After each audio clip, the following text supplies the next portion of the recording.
Today on Blog Success Journal, we're talking about how to pick your niche or the topic that your blog's going to cover. How do you pick the right one? There's so many choices. So many choices, and if you don't make it right in the beginning, it's going to be a big pain. You're better off making it right in the beginning.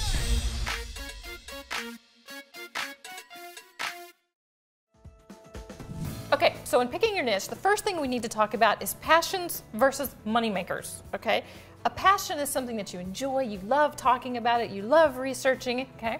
A moneymaker is a niche where there's actually a problem to be solved and people are willing to pay money to get that solution. So ideally, the niche that you come up with is both. It's both a passion and a moneymaker. That would be the goal, finding the intersect between passions and moneymakers, and that's what you want to be doing.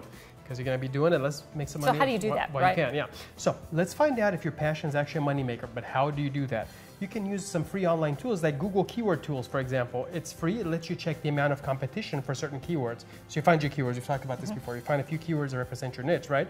And you put these keywords into this tool and it shows you the amount of competition, which means how many other websites show up for this tool, right?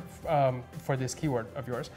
And also the number of monthly searches. Because, you know, there may be no competition, but if only 3 people a month search for it, it's not a good business model. And there could be 20 million websites competing for this term and only 5 searches a month. Yeah, exactly. So you got to check both competition and monthly searches. And this is kind of a tool like Google Keyword Tools to show you how much advertisers are willing to pay per click. That tells you if there's money in it. Absolutely. Okay, and another free tool provided by Google is Google Insights, which gives you more trending and seasonal searches. Like it'll tell you, when are people searching for bikini versus snowboard? You don't want to be, you may be #1 for snowboards, in July, but that may not do you any good. So you want to see if your keyword is seasonal. It may or may not be. Yeah, but you know what? This is recon. Whereas like love and sex, all year.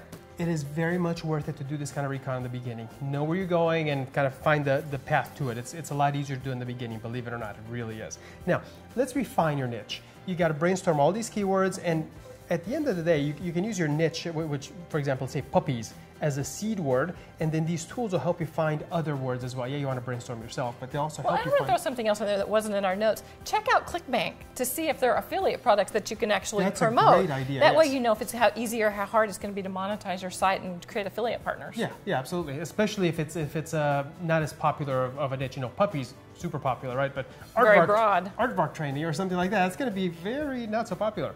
So do your research and find out. Now, as far as refining your niche, you start out with a word like, let's say, puppies, right?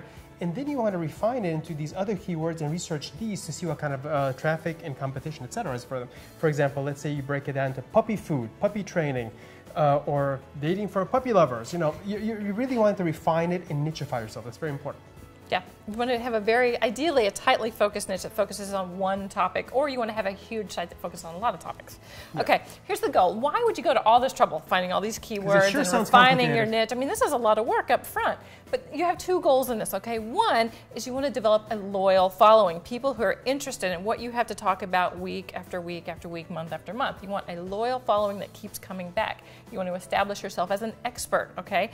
You want to set the tone, right? How you're going to say things, the voice, your publishing schedule. These are other things to keep in mind because you want to be consistent and predictable. People love that. They know when, how, where. People and search engines love that. Search engines like that too, exactly, which brings us to goal number 2, getting ranked in Google and whatever other search engines there are at the time. Google, Bing, whatever. You want to be ranked in these search engines, and how do you do that? Well, first of all, yes, it can be tough to get ranked, and it's not going to happen on day 1, okay? It's going to be a result of a bunch of focused effort, like doing this research in the beginning, right? But if you put out this regular high-quality content like we were talking about earlier, it's really going to get you there. Remember, people love it and search engines love it. Very important. You have to write for both.